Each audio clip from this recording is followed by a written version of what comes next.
would like, if I may, to take you on a strange journey.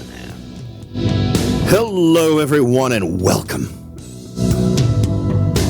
to another edition of Real Estate Realities with the Rebel Broker.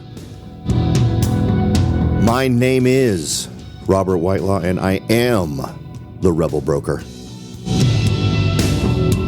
Licensed real estate broker in the state of California, member of the National Association of Realtors.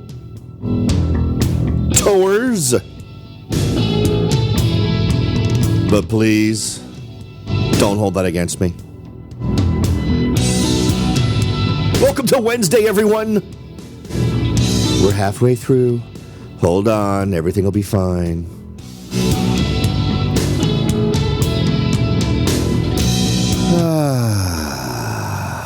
I'm happy to report that the winner of our drawing on Monday has verified their address. I have sent them their gift of $50. I would also like to report that the winner, Shannon, whom I referred to as a she, is in fact a he, and I apologize. That was very American-centric. In Ireland and Australia, Shannon is absolutely a dude's name. And I have no idea why I jumped to that conclusion. Maybe it's because I dated a girl named Shannon once, and it just stuck with that assumption. In any event, so Shannon is now happily $50 richer, at least richer in terms of anything that he can buy on Amazon. So congratulations to you, Shannon. Thank you for being part of the audience, and thank you for taking part in the survey. If you would like to get your opportunity to win another $50 come November 1st, or at least whatever show is the first Monday show in November, or whatever the first show in November is. I don't even know when the first day of November, what day of the week that is. The first show that happens in November. Wow.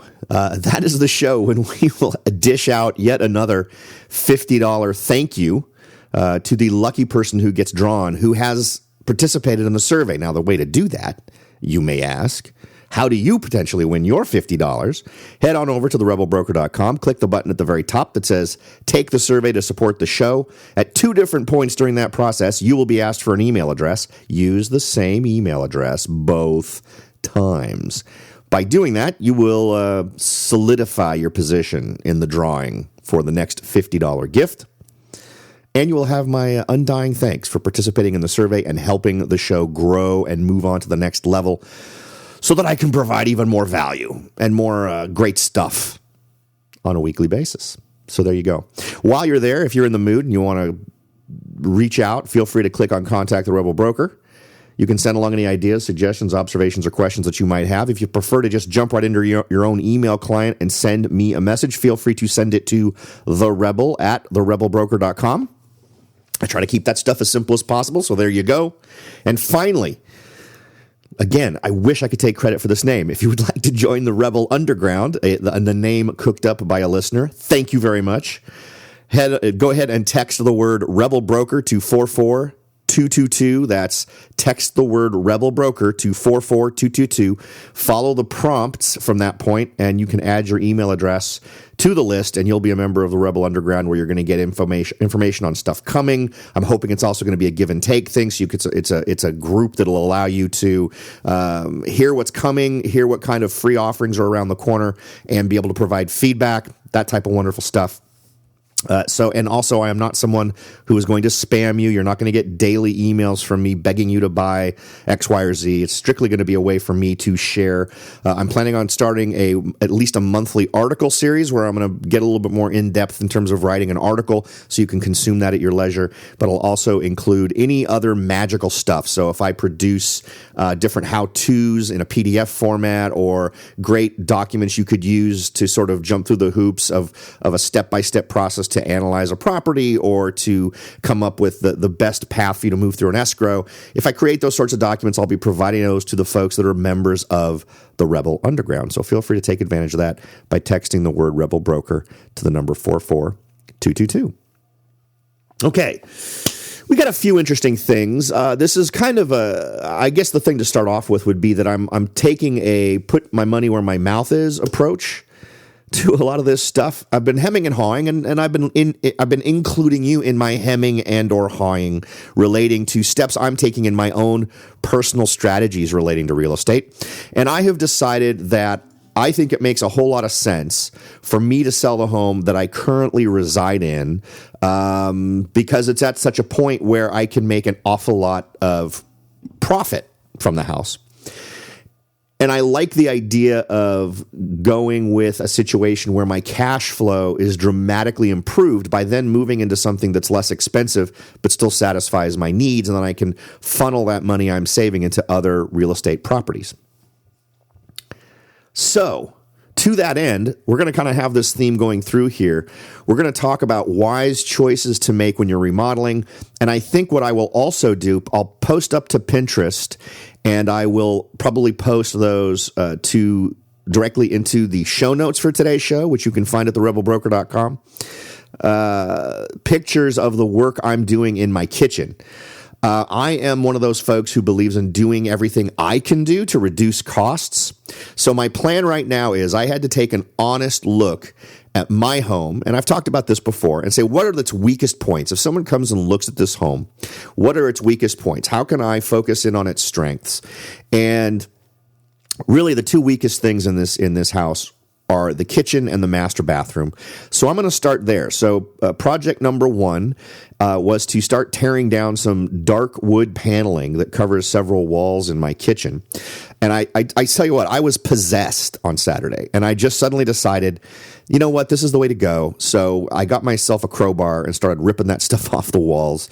It's going to require some drywall patching and other stuff, and I discovered that because the thickness of the paneling was what it was, that whoever installed it needed to make the light switches and other things proud of the wall.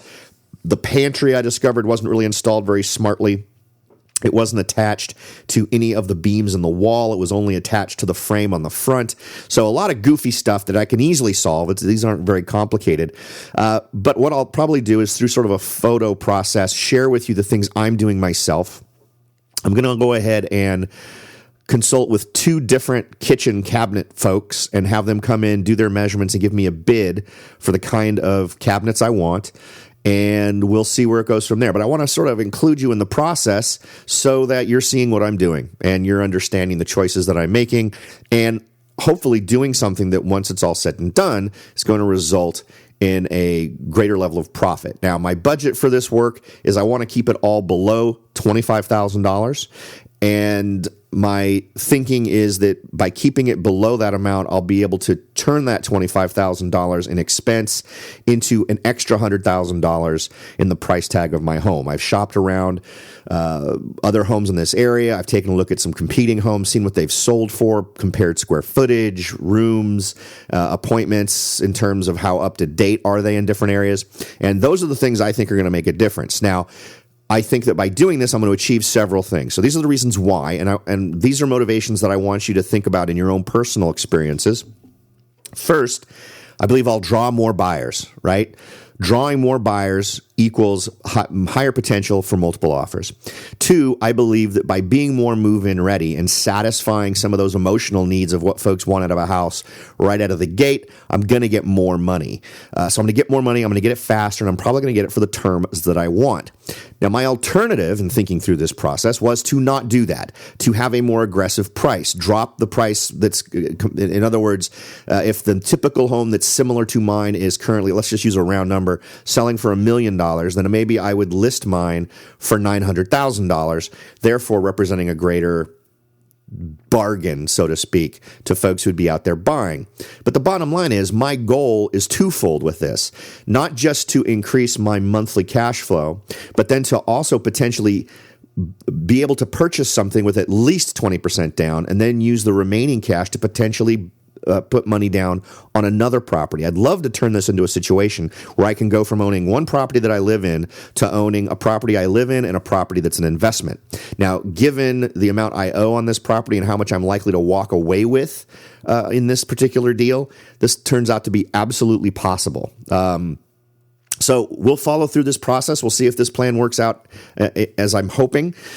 I'm also toying with the idea of not even worrying about finding property before I sell this house and coming up with a rental situation until I can make that happen. So we'll see how it all goes. It's one of those modes where I'm willing to take a little bit of a risk, willing to glide a little bit.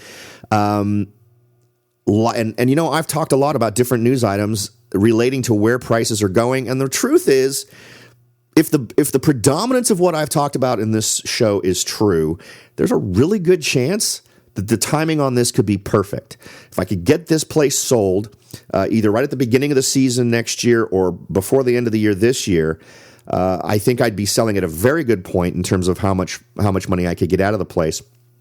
And if a lot of the articles that I'm seeing and that we've talked about here on the show have some validity to them, the prices will either remain flat moving through next year, or they may even go down a little bit. I've got a couple of articles that we may be able to get to today. If not, we'll absolutely get to them in a future show that are talking about how things just might have peaked, that we might be at a point where things are going to change. And there's other things from other parts of the country that have me thinking we might be in a position where a pivot is about to happen in the marketplace.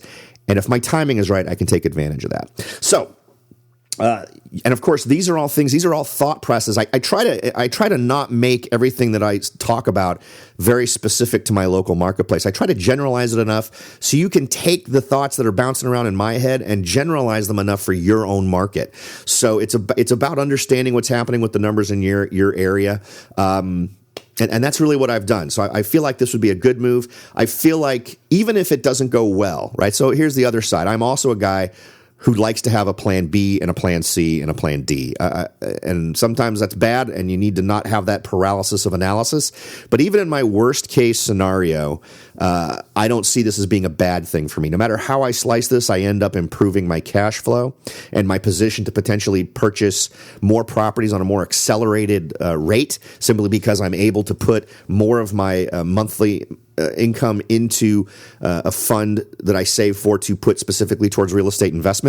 So there is no real downside to me. It's really how much good will come of it in terms of leveraging off of my situation. Now, would I be very bummed if I sell my place for sale, let's say that $1 million mark, and then 6 months later I could have sold it for $1.2 million? Yeah, that'd be a bummer. Or if prices rise enough that suddenly I'm finding that it's eating away at the amount of money I have put aside to make a purchase, and I'm finding that the homes that I would want to buy are just getting more and more expensive, yeah, that'd be a bummer too. So that is the potential downside. I'm confident enough that that's not really going to happen, and I do have a plan B where I can mitigate that problem by moving just a little bit down the freeway to another smaller community where prices would likely be lagging behind what I'm doing here. So definitely got a plan B, definitely got a plan C as well, which would actually have me moving north more towards San Jose and having a smaller place. But I don't think I'll have to go that route. Because remember, the goal is also, there's another thing I want to accomplish here. Any property that I buy to live in, I want to make sure that this is going to be a property that's appropriate for me to ultimately turn into a rental. So I'm not just thinking, here's where I'm going to buy and live for the rest of my life. I'm thinking this is going to be another property that's going to become a rental property eventually. So it doesn't need to have all the stuff that I consider end-all, be-all things for the home that I call mine for the rest of my life. And as I mentioned before, I'm opening it up to condos, townhomes, single-family residentials, even duplexes, triplexes, and quadplexes as well to satisfy my needs. And I tell you, if I could find a good deal in the area I want on a duplex, a triplex, or a quad, I would go out of my way to try to make that work, because I think those are some excellent opportunities to really get some momentum with the investment. So just doing that, kind of getting you up to date on what I'm at or what I'm doing. I'll go ahead and try to post a few of the photos I did take. I didn't take any before photos because I'm an idiot. Never even occurred to me to share photos with you online. But then when it did occur to me, I had already torn down the vast majority of the paneling. So you'll get to see what I was facing in terms of the cabinetry and other things that I'm going to have to do after the fact. But I'm pretty comfortable with that. I've mudded drywall before. I've built shelving before, and I'm pretty handy with a hammer and a nail. So these are all things I think I could take on. And in terms of level of difficulty, I think all of these things are relatively low on the hard scale. So these are all things you could absolutely do yourself as well and save yourself a good chunk of money. I think so far I'm out of pocket $55 for the bits and pieces that I purchased in order to do the work that I'm planning to do. Okay. The first thing I wanted to also share with you today is I've discovered I can't play it here on the show because I think that there's license problems with it. It's got the standard YouTube license, which I think requires me to have permission from the original poster. And the original poster is posting something from CNBC. So I've got absolutely no clue what my standing is. I don't care about the video part of it. It's strictly the audio part. So what I'm going to do is embed this video in the show notes for today's show at therebelbroker.com. And I'd love for you to check this out because it's Rick Santelli talking about central banks and what's going on with Deutsche Bank. And for those of you who haven't been following it, I kind of with a side glance have been keeping up with what's going on in Europe and what's going on with Deutsche Bank. And as we projected almost a year ago now, there is some crazy stuff around the corner as it relates to these big banks. And as he mentions, it's going to hit not just Europe, and it's not just going to hit Japan and all these other countries. We're absolutely in the line of fire for this stuff. And it could create a lot of funky problems for us. He absolutely makes some interesting points in terms of folks with really good motivations simply discovering that their good intentions have only made things worse. So I'm going to suggest you listen to that. I think it's great. It's only 3 minutes long, so it's not some long-winded, crazy rant that's got a lot of complicated economic discussions that you're going to have a tough time following. But it's a good 3-minute rundown, and I think it's definitely worth your time. All right, so next, before we jump into what's next, we're going to talk a little bit about a bubble bursting in New York, which I think is an interesting indicator. We're also going to talk about great colors and materials for kitchens. That is absolutely going to apply to my situation, but if you're looking to do a remodel specifically for the purpose of potentially increasing the sale value of your home, these are going to be stats you're going to want to hear. So don't go anywhere. We're going to take a quick break, but we'll be back in just a second. Are you ready to jump in and start your search for your first investment property? Maybe you've decided that it's time to own your own home, or maybe you're ready to sell your home and move on to something new.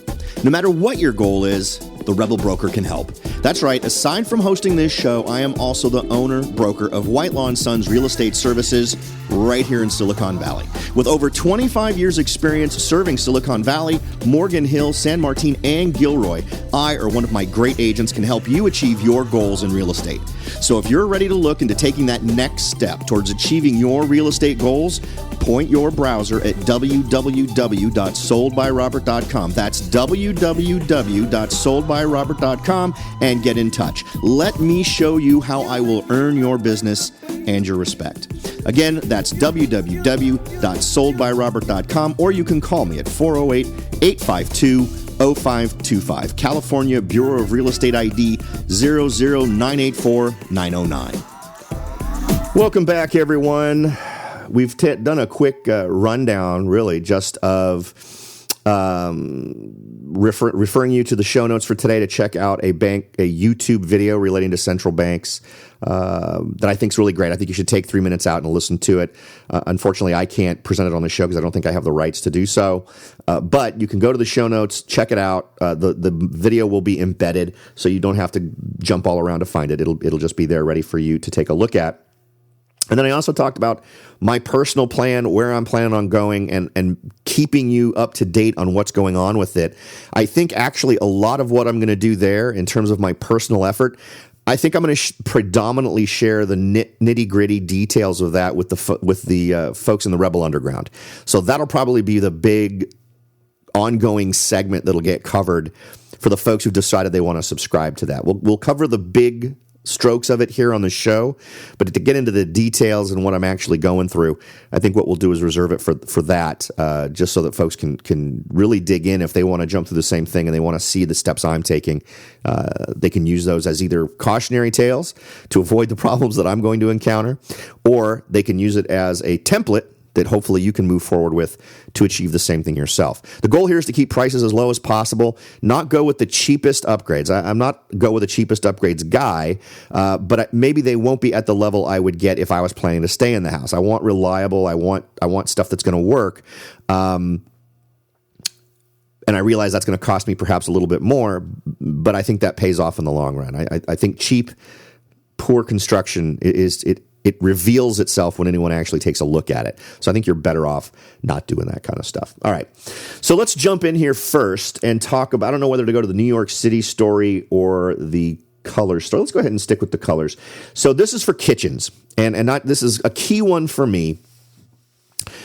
And I think this is a good place to start when you're figuring out what you need to do with your kitchen. Now, my kitchen, the things that make me think I need to do the kitchen, the reason why I'm not thinking I want to just repaint my kitchens or reface the cabinets, those types of things. This stuff was all built in the 70s, and all of the interiors of it are particle board, and the shelves are sagging, and it's just one of those things where structurally, when you open it and look inside of these things, there's not a lot of confidence there. It doesn't instill a great sense of, oh, these are good cabinets. At least not anymore. So that's kind of my main motivation. And what I want to do here is find out what are the things that are grabbing folks the most. What are the highest percentage elements of a kitchen upgrade that folks like? So here's what we do. According to Realtor Mag, the surveys provide insights into what new kitchens look like. Notes, National Association of House Builders notes on its blog, Eye on Housing. New kitchens tend to have granite countertops, raised panel wood cabinets, and come with a standard set of appliances such as cooktops and ranges, microwaves, dishwashers, and garbage disposals. New kitchens also have white, multicolored, or wood-based color themes and are complemented by stainless steel appliances. Now, what we went with here is not just these folks' opinion. This is items that were the most popular. So when buyers came in and they had a choice of what they wanted to do with their kitchens, these are the number one choices they made for their own kitchens that they wanted to have included. So what that tells us is it gives us kind of a nice insight into what's going on in the mind of a buyer, because you want to appeal to as many people as possible. So what was the breakdown? Now, the most popular countertops for these homes, 64% granite countertops, 14% laminate countertops, and 9% engineered stone and solid surface countertops. Now, I think that's kind of interesting. If anyone's ever looked at the engineered stone, I actually think there's some varieties of that stuff that are ridiculously good looking, but it sure doesn't seem to have a great deal of appeal from the standpoint of what folks would pick if they had their choice for a kitchen. It definitely points to sticking with granite. Now, what's interesting with granite is it's one of those items where the price tends to fluctuate. And the last time I checked, now I haven't had anyone come in and measure and give me any bids yet on new countertops and new cabinets for my kitchen. But the last time I did it, granite, there were some granite countertops that were actually cheaper than some of these other options. So it'll be interesting to see where it falls now.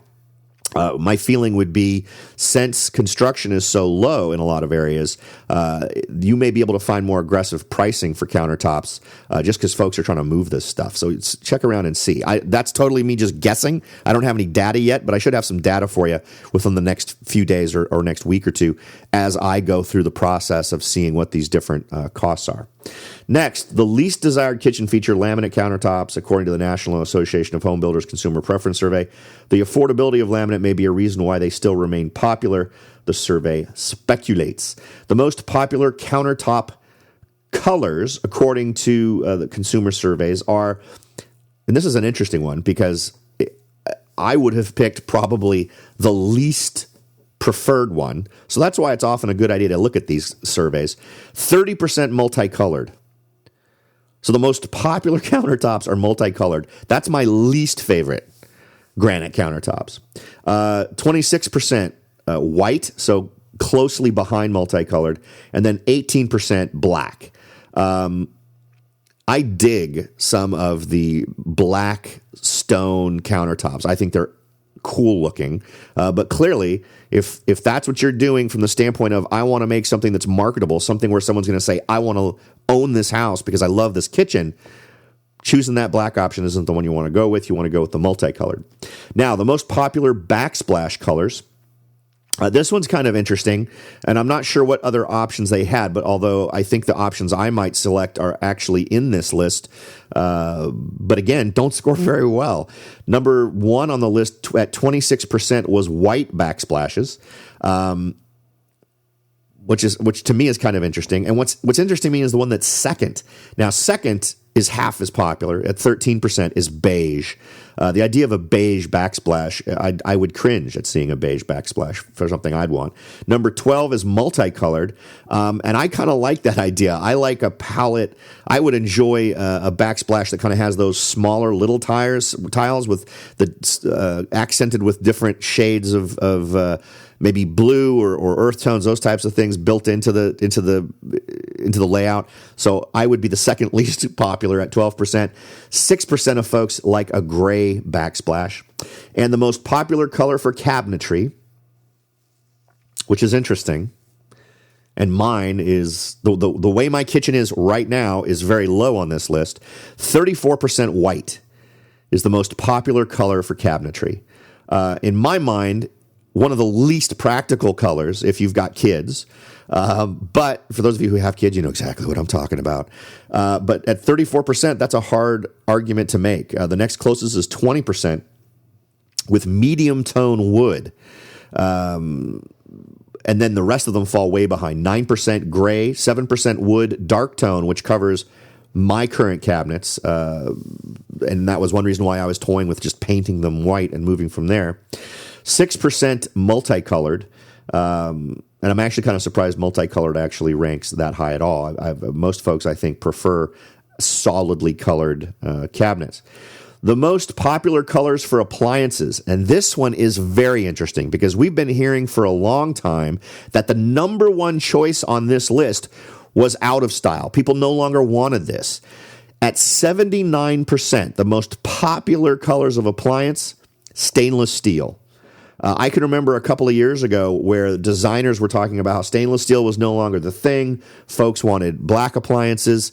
I find this super interesting, not only that this bucks that trend or pushes back on what was apparently a temporary blip in what folks preferred, but that it blows everything away by a ridiculous margin. At 79% preference level, going with stainless steel is a no-brainer. In fact, I was debating what I wanted to do with appliances. If I do replace my appliances, I don't think I will be doing that simply because I've got a couple of new appliances in there. There's one I might want to replace, but they're black, so I was going to leave them that color. But black is number 2. It's only 6%. So that leaves me wondering if there would be enough attractiveness included there that it would make it worth the extra, couple of $2,000 to do stainless. I'm leaning towards no, but we'll see how that goes. And then, of course, at number 3 on this list is 4% like white appliances. So there you go. I think that's very interesting. I think that's stuff that you're going to want to take into account if you're moving forward with your remodel. I know I will be. And even if you're not doing a full remodel, if you're in one of those situations where maybe you've got these dark wood cabinets, but they're in good enough condition from the standpoint of functionality, they're just fine. I would say go ahead and just paint those bad boys and move on from there and save yourself a ton of money. And maybe even just get them refaced. That would be an option too. All right. Finally, I wanted to hit what I think is kind of an interesting indicator. It may be, New York is kind of its own thing. But the headline here from Zero Hedge, and this was a variety of different news outlets. It wasn't just a Zero Hedge thing. New York City real estate bubble bursts as apartment sales crash 20%. Really interesting. New York City apartment owners should take note of the latest third quarter of 2016 Elliman report on, and this is Manhattan real estate sales, because the market looks to be in free fall. In fact, the number of apartment closings plunged 18.6% year over year. So this is not a seasonal thing. This is not the difference between August and September. This is the same month compared to the same month last year. An 18.6% drop, while apartments sat on the market an average of 8.2% longer. Inventory also spiked. So we've got a combination of sales dropping, inventory increasing, with resale inventory up 8.2 year over year, and new development inventory at a massive 27.2%. So all the things that we were dying for here on the West Coast in terms of boosted inventory, they've got here. But it's not selling. It's not selling, and it's down nearly 20% from the same time last year. If you put all those numbers together, the only thing that brings that into equilibrium is lower prices. It goes on here to say the number of resales has fallen year over year in each of the last 4 quarters at an increasing rate. Listing inventory reflected significant differences in the rate of growth between resale and new development. Resale inventory expanded 8.2% to 5,290, while development inventory surged 27.2% to 973, respectively, from the same period a year ago. So those are pretty amazing numbers. And what's also interesting is there was another article I came across where, some of these apartments and locations we were seeing in some areas average prices of $2 million in New York City and Manhattan. So that's clearly something that's going to change. And here we go. Yeah, new developments. Let me. They've got the chart here. In fact, I will put this to Pinterest so you can all check it out. Average sales price in the third quarter of 2016. Manhattan Market Matrix, $2,032,459, a 0.2% increase. Wow. Versus between the second quarter of 2016 and the third quarter of 2015, there was a 17% increase. The median sales price was $1,073,000, down 3.1%. New development. In the most recent quarter of 2016, $4,011,000. Resale, $950,000. Days on market days on market actually has gone down from last time. It was 73 days in third quarter of 2015, 89 days in second quarter of 2016, 79 days in third quarter of 2016, which you would expect. The difference between second quarter and third quarter, that's an absolutely reasonable change, but that's a drastic drop. If this continues, let's see here, number of sales closed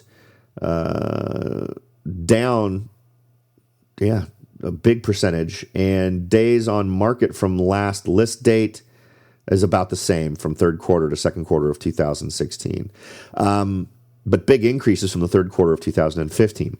So what does this spell for New York? And is there a bigger story that we can draw from this? Is this one of those things where we should be thinking, if it's softening there in a market like that, is that something that would indicate a softening in the market in general?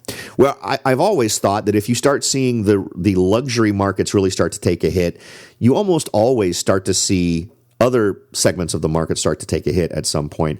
But I think this is very interesting. I think that this sets the stage for some potentially good deals, believe it or not, in Manhattan. If you've got this kind of inventory increase with this kind of reduction in sales, something's got to give. So unless people just jump right back in and start seeing this inventory and starting to see things staying on the market longer as they are, this is one of those situations where you could potentially get yourself a good deal. So what would I do? If I were in Manhattan right now, I would be looking at these numbers thinking, I'm going to be aggressive. I may see a property that's asking $750,000. I'm going to go in there and offer $650,000 or maybe $6,000. Go a little bit nuts, and particularly look at properties that have been on the market for a long time. In a market like this, where we're seeing an average of 79 days on market, I'd shoot for properties that have been on the market for more than 100 days. You want to try to tap in on that why hasn't it sold yet mentality that's happening with a lot of these sellers, and see if you can't benefit from that. Now, moving forward, I would also say that Manhattan is a ridiculous marketplace. I think if you can ever get yourself in a position where things are down in that marketplace, New York is bound to recover, at least particularly on the island of Manhattan, moving forward, just because it's a freaking island. So there's no more. They're not adding more land, and if you can get properties at a decent price, if you can find yourself in a situation where the buyer can actually get a little bit more into the driver's seat, and you've got the resources to acquire something, I don't think in the long run you're going to be sad about that. I believe that is something that could absolutely pay off for you. You don't want to get ground truth for the area that you're buying in Manhattan. I know very little about Manhattan, but you'd want to get the data, find out what the curve is, where are home values or property values over time relating to each other. Are you way at this ridiculous peak? How long should you wait before you potentially make an offer? Or how far down should you be going in terms of trying to push the price down? Get all that stuff in your head. You don't want to just go into it blind. But I think markets like that, I think, are always going to rebound. I think it's also true of places like Silicon Valley. I think it's true in certain places in Los Angeles. There are just areas where you're going to tend to see a more robust market that you are almost guaranteed of it eventually paying off if you've got the economic patience to sit out potential downturns. And this last downturn, I think, is a perfect example, given where we were, given where we are now. Finally, as we wrap up today's show, I realize this is totally not real estate, but man, are there some awesome options for you if you're somebody who enjoys Netflix or other not horribly mainstream stuff in terms of regular programming on TV. This may set me out as a weirdo, but I'm a big fan of Ash versus Evil Dead on Starz, and for my money, it is the only reason to get Starz. If you're into that weird, gory, Evil Dead, Army of Darkness stuff, absolutely hilarious. Tons of gore, so perfect for the October theme with Halloween coming. So if you've got access to Starz, take a minute, enjoy a little Bruce Campbell being Bruce Campbell as Ash. I just watched it a little bit earlier today, and it's just hilariously gory. So I'll leave you with that. As always, thanks for listening, and I'll talk to y'all next time.